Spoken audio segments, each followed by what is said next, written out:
আমি হেফাজতে থাকবো। আল্লাহ রাব্বুল আলামিনের কাছে দোয়া করে বললেন, আল্লাহ পাক আমার জেলখানাটাই আমার জন্য, তো তারা যে কাজের জন্য ডাকছে এটার চাইতে জেলখানা আমার কাছে বড় পছন্দনীয়, এটাই আমার কাছে উত্তম হবে। ওয়াইল্লা তাসরিফাল্লি কাইদাহুল্লাহ, আল্লাহ গো তবে তোমার কাছে প্রার্থনা করি এই মেয়েরা যে চক্রান্ত করেছে, তারা যে আপনার ফাঁদ পেতেছে, এদের ফাঁদ থেকে যদি আল্লাহ না বাঁচাও, এটাকে যদি ধ্বংস না করে দাও, ও আসবো ইলাইহিন্না, আল্লাহ পাক তাহলে আমি তাদের চক্রান্তে পড়ে যাব। আল্লাহ চক্রান্তে যদি ফাঁদে ফালিয়ে দেয়, তাহলে আল্লাহ পাক ওয়া আকুম মিনাস জাহিল ওয়া আকুম মিনাল জাহিলিন, তাহলে আল্লাহ আমি মূর্খের দলভুক্ত হয়ে যাব। আল্লাহ নবী বানিয়েছো, আল্লাহ তুমি আমাকে হেফাজত করবে। আল্লাহ পাক তোমার কাছে মানজোরা করি, আমি আল্লাহ তোমার কাছে প্রার্থনা করি। আমার আল্লাহ পাক কোরআনে বলেছে, ফাস্তাজাবা লাহু রাব্বাহু, আমার আল্লাহ পাক দোয়া কবুল করলেন, জোরে বল সুবহানাল্লাহ। অর্থাৎ তার প্রভু তার দোয়া কবুল করলেন, মানে ইউসুফ আলাইহিস সালামের মোনাজাত আল্লাহ কবুল করে নিলেন। সঙ্গে সঙ্গে ফাসারাফা আনহু কাইদাহুন্না, আল্লাহ নারীদের চক্রান্তকে ধূলিসাৎ করে দিলেন। আর আমার আল্লাহ পাক বলে, ওয়া ইন্নাহু হুয়াস সামিউল আলিম, আমার আল্লাহ পাক নিশ্চয় সব শোনেন এবং সব জানেন, জোরে বল সুবহানাল্লাহ। আল্লাহ পাক বুঝাতে চাইলে, নবী গো তুমি ডাক দিয়েছো, আর আমি আল্লাহ সাড়া দেব না হবে না, আমি আল্লাহ সাড়া দিলাম, আমি সব শুনে জানি। মুসলমান যদি রাত্রি বেলাতে ডাক দিয়ে বলে, আল্লাহ আমরা মুসলমান হবার কারণে অপরাধী হয়েছি, আল্লাহ আমাদের উপর নির্যাতন, কারণ কে মার খাবে, ওটা মুসলমান হচ্ছে, জমি আপনার দখলকার করবে, ওটা মুসলমানকে বলা হয়েছে। আইন অন্য জাতির জন্য পাশ হলো না, শুধুমাত্র মুসলমানের ওয়াকফ বোর্ডের হাত দিবে, আর কারোর আপনার দেওয়া হবে না। আপনার কার হবে, এসআইআর করে কাকে পার করা হবে, বলে মুসলমানকে সব জায়গাতে বাদ। এই জন্য যদি মুসলমান আল্লাহর কাছে দোয়া করে বলে, আল্লাহ পাক তুমি তো আপনার ইজ্জতের মালিক, আল্লাহ তুমি জিল্লতের মালিক, আল্লাহ তুমি যদি আমাকে সম্মানের সঙ্গে পৃথিবীতে বেচতে দাও, তাহলে কেউ বেজ্জত করতে পারবে না, আর তুমি বেজ্জত করলে কেউ ইজ্জত দিতে পারবে না। আল্লাহর কাছে দুপুটা পানি ফেলে যদি চাই, আমার আল্লাহ কবুল করবে, করবে না করবে না? আল্লাহর নবী ইউসুফ আলাইহিস সালাম আল্লাহর কাছে দোয়া করলেন, আমার আল্লাহ দোয়া কবুল করে নিলেন। আল্লাহ রাব্বুল আলামিন আপনার দোয়া কবুল করলেন। তবে ইউসুফ আলাইহিস সালামকে আপনার তারা বলল, শোনো একে বাড়িতে রাখা হবে না, জেলের মধ্যে থাকতে হবে, জেলের মধ্যে রাখতে হবে। আমার আল্লাহ পাক বলছে, জেলের ভিতর থেকে আমি আল্লাহ নবী ইউসুফের নবুয়ত প্রচার করে ইসলামের ডাঙ্কা মিশরে বাজাবো, জোরে বলি। আল্লাহর নবী ইউসুফ আলাইহিস সালাম জেলের মধ্যে গেলেন, একাই নয়, আপনার ওয়াদাকালা মাআহুস সিজনা ফাতায়ান, আমার আল্লাহ পাক বলে আরো দুইজন যুবক ওই জেলের মধ্যে গেল। জেলের মধ্যে যখন গেল, ওই যুবক আপনার ফাকালা আহাদুহুমা, তাদের মধ্যে একজন বলল, ইন্নী আরাদি, নিশ্চয় আমি স্বপ্ন যোগে দেখলাম, আসিরু খামরা, আপনার বলা হচ্ছে আমি জানো আঙ্গুরকে নিংড়ে নিংড়ে ফল বের করছি, রস বের করছি। বলেন বাবা, পৃথিবীর জমিনে এই স্বপ্নের তাবির কে করবে? তাবির তো করতে কেউ পারবে না। আল্লাহ যাকে বিদ্যা দিয়েছিল, তদানীন্তন কালে নবী হিসাবে বিবেচিত হয়েছিলেন যিনি, নাম হলো ইউসুফ পয়গম্বর। আমার আল্লাহ পাক বলে, শোনো এই স্বপ্নের তাবির কে তুমি দিবে, ইল্লা আপনার বলে হয়েছে আমার নবুয়তি জ্ঞানে জ্ঞানান্বিত হয়ে তুমি তাবির করবে, মানুষেরা ব্যস্ত হবে, বুঝতে পেরে যাবে, তোমার কাছে আত্মসমর্পণ করতে বাধ্য হবে। আল্লাহর নবী ইউসুফ আলাইহিস সালামের কাছে ডাক দিয়ে বলল, হুজুর আমি পৃথিবীর জমিনে আপনার একটা স্বপ্ন দেখেছি, তবে আপনার কাছে এসেছি, আপনাকে বলতে চাইছি, আমরা স্বপ্ন যোগে দেখলাম একটা আপনার স্বপ্ন, ওই স্বপ্ন হলো আমি আপনার আঙ্গুরের ফলকে আপনার চিপে চিপে আপনার রস বের করতেছি। ওয়াকাল আখারু, তৃতীয় ব্যক্তি আপনার ডাক দিয়ে বলল, বলে ইন্নী আরানি, মুক্তারপুরের ইয়ামিনের একটা ছেলে হারিয়ে গেছে। মুক্তারপুর বাড়ি, ইয়ামিন বলে তিনার নাম। ওনার একটা বাচ্চা হারিয়ে গেছে, ছেলে সন্তান নামে ছেলে হারিয়ে গেছে, বয়স জানি না। তো যদি কোনো জায়গায় কান্নাকাটি করে, আপনারা বুঝতে পাচ্ছেন সবাই ছেড়িয়ে ছুটিয়ে যেখানে আছেন, যদি বাচ্চাটা কান্নাকাটি করে বা বুঝতে পারেন বা কারো কাছে থাকে, তাহলে স্টেজের কাছে জমা দিয়ে দিবেন, তাহলে বাচ্চাটাকে সহজে তিনি পাবেন। এই বাচ্চা হারানো এটা নতুন গল্প না, অনেক দিন থেকে আছে। বাচ্চা হারাই, না হলে কোনোদিন বাচ্চার মা হারায়, হ্যাঁ হারাই, তবে বাচ্চা হারাইতে অসুবিধা না, পাওয়া যাবে। মা যদি হারায় আলহামদুলিল্লাহ, তাহলে পাওয়া মুশকিল হবে। হ্যাঁ, কারণ ও তল্পা বেঁধেই আসবে, ও নিজেই হারাবে। দর্শন পড়েন আল্লাহুম্মা সাইয়্যিদিনা মাওলানা মুহাম্মদ ওয়া আলা আলি সাইয়্যিদিনা মাওলানা মুহাম্মদ সাল্লাল্লাহু আলাইহি ওয়াসাল্লাম। ওয়াকাল আখারু, দ্বিতীয় আপনার বলা হয়েছে, কয়েদি বলল, হুজুর ইন্নী আরানি, নিশ্চয় আমি স্বপ্ন যোগে দেখলাম, আহমিলু ফাওকা রাসি খুবজা, আমি মাথায় করে রুটি বহন করছি। এই আপনার স্বপ্ন দেখতেছি, আর ওই রুটি গুলো তা কোন তৈর বিনহ, ওই রুটি থেকে ছিঁড়ে ছিঁড়ে যেন পাখি খায়। হুজুর এই স্বপ্নের ব্যাখ্যা বলতে পারি না, এই স্বপ্ন বুঝতে পারি না। স্বপ্ন হলো তিন প্রকার। কয় প্রকার বললাম বাবা? আল্লাহর নবী বলেছে, এবং আপনার ইজকলা ইউসুফ লিয়াবিহি, এই কোরআনের আয়াতের ব্যাখ্যাতে, সূরা ইউসুফের আয়াতের ব্যাখ্যাতেও আছে। এবং বিশ্ব নবী বুখারী শরীফের মধ্যে ইরশাদ করে আমার নবীর হাদিস এসেছে, আল্লাহর নবী বলেছে স্বপ্ন হলো তিন প্রকার। একটা হলো রুহানি, একটা হলো নাফসানি, একটা হলো শয়তানি। রুহানি স্বপ্ন যেটা হয় আল্লাহ প্রদত্ত হয়ে যায়। যেমন কোন ব্যক্তি যদি আল্লাহর নবীকে দর্শন করে, জেনে নেবেন সে ব্যক্তি নবীকে দেখলো। জোরে বলুন সুবহানাল্লাহ। আর কিছু মৌলবি বলছেন না না, নবীকে দেখা মানে নবীকে দেখা না। বাংলাদেশের কিছু আতি যাওয়া মৌলবি বেরিয়েছে, এরা আপনার ফতোয়া দেয়, কিন্তু নবী বলছেন না, মান রাআনি ফিল মানাবি, যে ব্যক্তি আমাকে স্বপ্ন যোগে দেখলো, ফাকাদ রাআল হক, সে যেন আমাকে সত্যি দেখলো। জোরে বলুন সুবহানাল্লাহ। নবী বলতেছে আমাকে দেখা মানে সত্য দেখা, অন্য কাউকে দেখতে পারে না। কারণ নবীর আপনার আকৃতি শয়তান ধরতে পারে না, শয়তানের ক্ষমতা নাই নবী হিসাবে আপনার পরিচয় দেবে। আপনার বলা হয়েছে, বিশ্ব নবী বললেন আপনার শয়তান আপনার দেখতে দেখাতে পারবে না। এটা হলো আল্লাহ প্রদত্ত স্বপ্ন। এই স্বপ্ন যারা দেখবে, বুখারী শরীফের হাদিস, আল্লাহর নবী বলেছে আপনার নবুয়তের 70 ভাগের 1 ভাগ দর্শন হলো। জোরে বলি আল্লাহ পাকের নবী ডাক দিয়ে বলেছে স্বপ্ন হলো 3 প্রকার। 1 প্রকার রুহানি, 1 প্রকার হলো শয়তানি। শয়তান বলল চ ঘুরবো, বিভিন্ন জায়গায় দৌড়ে দৌড়ে বাড়াবেন, এটা হলো আপনার শয়তানি স্বপ্ন। 3 তলাতে হুইল চেয়ারে ঘুরছিলেন, ঘুম ভেঙে দেখছেন গাছতলাতে আছে, বা আরাম করতে যে চেয়ার থেকে দুম করে পড়ে মাজা ভেঙে যায়। হয় না বাপ, বিছানাতে গড়াগড়ি করে। এই স্বপ্নটা যদি দেখেন, এটাকে শয়তানি স্বপ্ন বলা হয়েছে। এর জন্য বিশ্ব নবী বলে এই রকম স্বপ্ন যদি দেখো, বিছানা থেকে উঠে দাঁড়িয়ে যাও, বলো আউযু বিল্লাহি মিনাশ শাইতানির রাজিম ওয়া মিন শাররি ফি হাযিহি রিয়া। এই দোয়াটা পড়ার পরে বাম দিকে 3 বার থুতু ফেলো, নিশ্চয় শয়তানের হেফাজত থাকবে।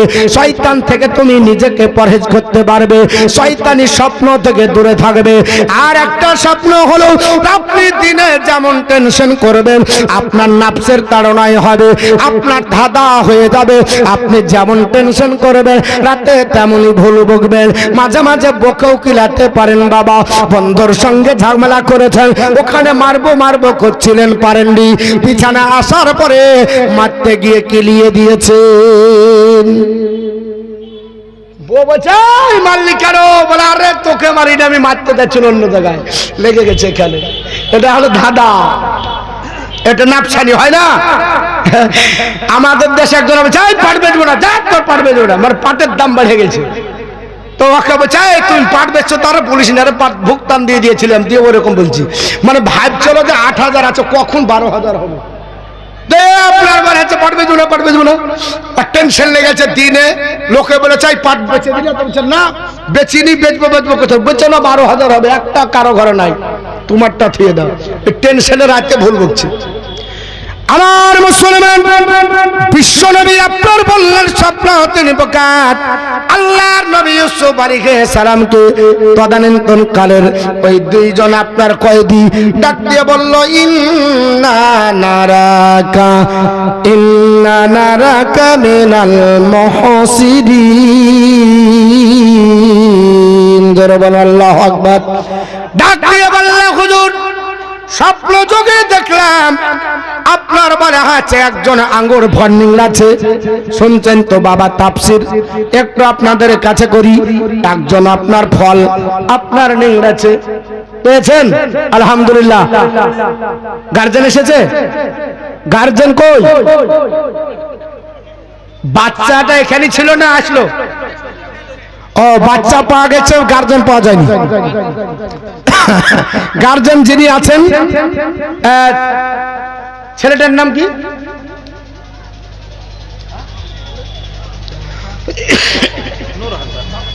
ছেলের নাম নূর হাসান, মুখতারপুর। ভাই আপনি যেখানে থাকেন, বাচ্চা পাওয়া গেছে, আপনি তাড়াতাড়ি আসুন। দর্শনে বলুন আল্লাহুম্মা সাল্লি আলা মাওলানা মুহাম্মদ ওয়া আলা আলি মাওলানা মুহাম্মদ সাল্লাল্লাহু আলাইহি ওয়াসাল্লাম। 2 জন ব্যক্তি বলল, হুজুর ওগো আল্লাহর আপনার খাস বান্দা। 2 জন ব্যক্তি বলল, স্বপ্ন জেগে দেখলাম আমি জানো আঙ্গুর ফলকে চিপে চিপে রস বের করছে, এর মানে কি, মতলব কি, ব্যাখ্যা কি বুঝি না। আরেকজন বলল, আমি মাথায় করে রুটি বহন করছে। আল্লাহর বান্দা আমি রুটি বহন করছি আর পাখি ছিঁড়ে ছিঁড়ে খাচ্ছে, এই স্বপ্নের ব্যাখ্যাটা বুঝি না, এই স্বপ্নের তাৎপর্য বুঝি না। আপনাকে আল্লাহর আপনার মুখলিস বান্দা মনে হচ্ছে, ইন্না নারাকা মিনাল মুহসিনিন, আপনাকে আল্লাহর খালিস বান্দা, আপনাকে আল্লাহর সৎপরায়ণ বান্দা দেখতে পাচ্ছি। ওগো আল্লাহর আপনার নবী ইউসুফ আলাইহিস সালামের কাছে যখন 2 জন আপনার যুবক আপনার দাবি করলো, এই 2 জনের মধ্যে একজন ছিল বাবুর্চি, ওই মিশরের আজিজ বাদশার বাবা, ওই মিশরের বাদশার একজন বাবুর্চি, একজন হলো আপনার তাকে মদ পান করা ব্যক্তি বাবা, যে তার আপনার পানি বহন করত, মদ পান করে দিত, আর একজন বাবুর্চি ছিল রান্না করত। এই 2 জন ব্যক্তিকে আপনার অপরাধে তাদেরকে জেলখানার মধ্যে একসঙ্গে ভরা হয়। আল্লাহর নবী ইউসুফ আলাইহিস সালামের আপনার চরিত্র দেখার পরে, কারণ ইউসুফ আলাইহিস সালাম যখন আপনার জেলে ছিলেন, তাফসীরের মধ্যে লিপিবদ্ধ রয়েছে, সারা দিন আল্লাহর নবী রোজা রাখতেন। জোরে বল সুবহানাল্লাহ। আপনার কন্টিনিউ যখন প্রথমে তাকে জেলে ভরা হয়, তাফসীরে এসেছে 5 বছর ছিলেন, আর পরে আবার ছিলেন 7 বছর, টোটাল 12 বছর আপনার জেলের ভিতরে। কারণ 5 বছর ধরে তিনি আপনার আল্লাহর ইবাদত করেছেন, সারা রাত্রি ইবাদতে কাটিয়ে দিয়েছেন, নামাজ পড়ে কাটিয়ে দিয়েছেন। তবে তিনার উপরে পৃথিবীর জমিনে নির্দিষ্ট কোন নামাজের জন্য এই যে 5 ওয়াক্ত নামাজ ছিল না, কিন্তু নবীগণ ইবাদত করে নফল আমরা যেগুলা করি যেমন বাবা, ওই রকম আল্লাহর ইবাদত করে কাটিয়ে দিয়েছে, আর সারা দিন ধরে রোজা রাখতেন। এইভাবে দেখার পরে 2 জন আপনার যুবকের মনে ধারণা হলো, আল্লাহর নিশ্চয় খাস বান্দা হবে, মাহবুব বান্দা হবে, না হলে কেন একগ্রতার সঙ্গে এইভাবে ইবাদত করে, কার উপাসনা করে, কার আরাধনা করে জানতে পারার পরে আল্লাহর নবীকে বলল, শুনুন, ইন্নাকা মিন্না নারাকা মিনাল মুহসিনিন, আপনাকে আল্লাহর ন্যায় পরায়ণ বান্দার মধ্যে দেখতে পাচ্ছি। হুজুর বলে দে, আল্লাহর নবী ইউসুফ আলাইহিস সালামের কাছে যখন দরখাস্ত করলো, আল্লাহর নবী ডাক দিয়ে বলেন, কলা লা ইয়াতিকুমা তা'আমুন তুরযাকানিহি ইল্লা আহাব্বাতুকুমা বিতাবিলিহি ক্বাবলা আইয়াতিকুমা। জোরে বল আল্লাহু আকবার। আল্লাহর নবী ইউসুফ আলাইহিস সালাম বলল, শোনো, জেলের ভিতরে প্রতিদিন তোমাদেরকে যে খাবার দেয়, এই খাবার তোমাদের কাছে আসার আগে আমি তোমাদের স্বপ্নের ব্যাখ্যা বলে দেব। জোরে বল সুবহানাল্লাহ। ও মুসলমান, এটা আপনার, তিনি যখন বললেন তিনি অহংকার করে বললেন না, তিনি বললেন জালিকুমা মিম্মা আল্লামানি রাব্বি, এটা এ থেকে বলবো যে আল্লাহ পাক আমাকে জ্ঞান দিয়েছে, এই জ্ঞান থেকে বলবো। জোরে বল সুবহানাল্লাহ।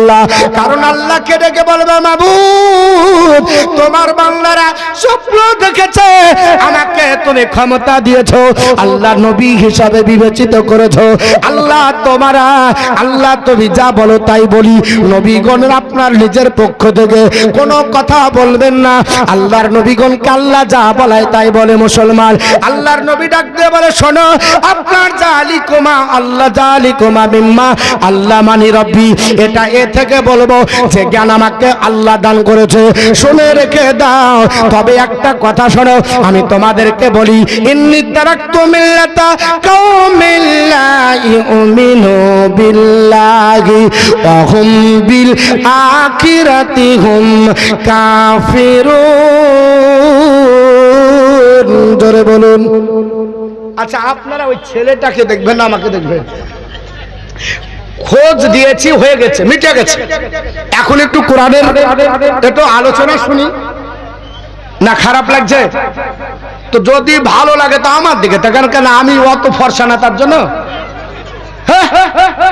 ইদিক উদিক তাকিয়ে বলেছেন, আল্লাহর নবী বলেছেন, মান কারা কিতাবিল্লাহ মান হারফান, আপনার মান কারা হারফান মিন কিতাবিল্লাহ, যে ব্যক্তি আল্লাহর কোরআনের একটা অক্ষর পড়বে, ফালাহু বিহি হাসানাতুন, তার একটা নেকি হবে।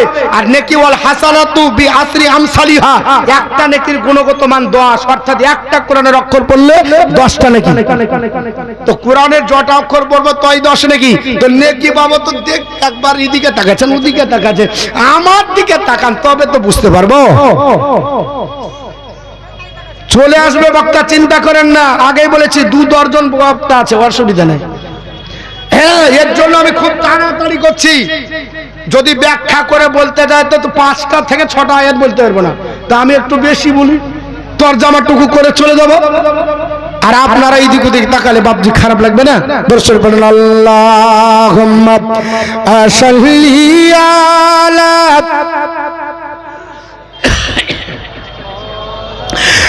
মাওলানা মুহাম্মদ ওয়া আলা আলি সাইয়্যিদিনা মাওলানা মুহাম্মদ সাল্লাল্লাহু তাআলা আলাইহি ওয়াসাল্লাম। আল্লাহর নবী ইউসুফ আলাইহিস সালাম ডাক দিয়ে বলল, হে যুবক, তোমরা যারা আমার কাছে স্বপ্নের ব্যাখ্যার জন্য দরখাস্ত করেছ, শুনে রেখে দাও, আমি তোমাদেরকে বলছি, তোমাদেরকে জেলের ভিতরে যে খাবারটা পরিবেশন করা হয়, ওই প্রতিদিন নিত্য প্রয়োজনে এই খাবার আসার আগে বলবো, তবে নিজের থেকে নয়। আপনার জালিকুমা মিম্মা আল্লামানি রব্বি, যে আল্লাহ পাক আমাকে জ্ঞান দিয়েছে, এই জ্ঞান থেকে বলবো। তবে শুনে রেখে দাও, ইন্নী তারাকতু বিল্লাতা কাওমিন লা ইউমিনু বিল্লাহ, শুনে রেখে দাও, আমি তাদের ধর্মকে ত্যাগ করেছি, আমি ওদের আপনার সঙ্গ ত্যাগ করেছি, যারা আল্লাহকে বিশ্বাস করে না, আমি তাকে মানি না। জোরে বল সুবহানাল্লাহ। আল্লাহ পাককে আপনার বিশ্বাস করবে না, আমি তাদের কোন ধর্মের মধ্যে নয়। পৃথিবীর জমিনে বাপ আমরা মুসলমান, আমাদের এই বাক্যটা হবার দরকার ছিল, কিন্তু কয়েকদিন আগে কালী পূজার অনুষ্ঠান হলো, রাগ করবেন না, don't mind about my lecture. এই অনুষ্ঠানে প্রত্যেকটা জায়গাতে অনুষ্ঠান হয়েছে, মুসলমান এজেন্টদের দ্বারা নাম আপনার বলা হয়েছে, এই কালেকশন করা হয়েছে কেন বাপ বলেন? পৃথিবীর জমিনে ইসলামিক যখন অনুষ্ঠান হয়, ওই নেতাদের টিকি পাওয়া যায় না, নেতারা আপনার আসে না, জালসা হলে তারা আসবে না। কিন্তু যদি আপনার অন্য অনুষ্ঠান হয়, যদি আপনার শিরিকের ব্যাপার থাকে, মুশরিকের যদি কাজ থাকে, নেতারা বলবে পার্টির চাপ আছে, না হলে অমকের চাপ আছে, না হলে কোনো বাহানা দিয়ে করবে।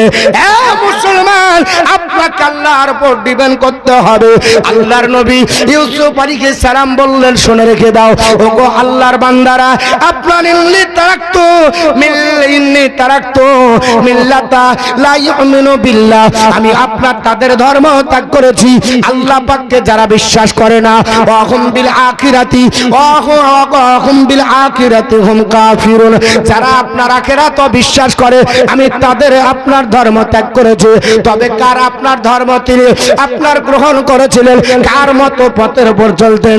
আল্লাহ কোরআনে বলে দিয়েছে, ইউসুফ আলাইহিস সালাম জেলের মধ্যে ডাক দিয়ে বলেছিলেন, হে যুবকেরা শুনে রেখে দাও, ও আপনার বলে হাত আল্লাহর বান্দারা তোমরা শুনে রেখে দাও, আমি তোমাদের জানিয়ে দিই আমি আল্লাহ রাব্বুল আলামিনের নবী।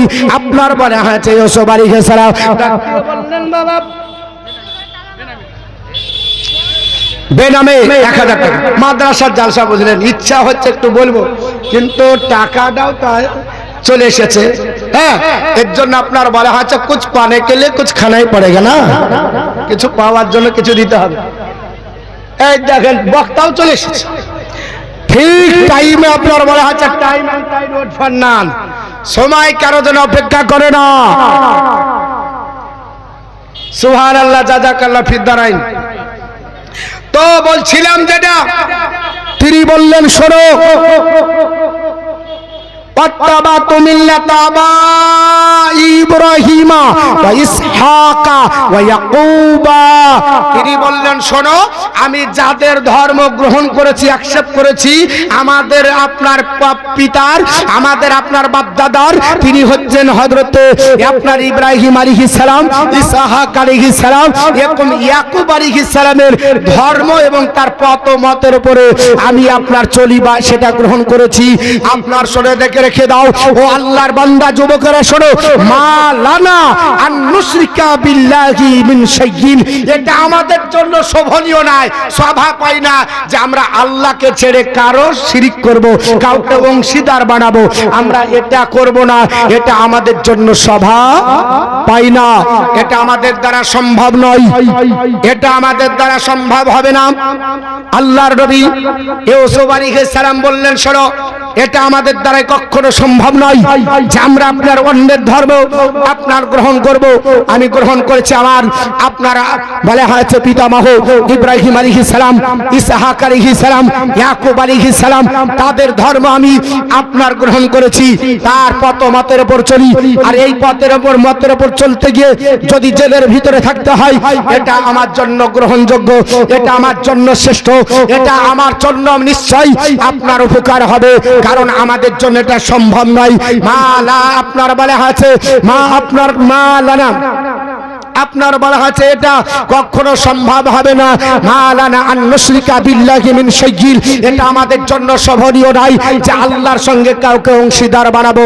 তিনি যখন এই কথা বললেন তখন আপনার যুবকেরা পৃথিবীর জমিনে আপনার বলেছিল, হুজুর এখানে বসেন, হুজুর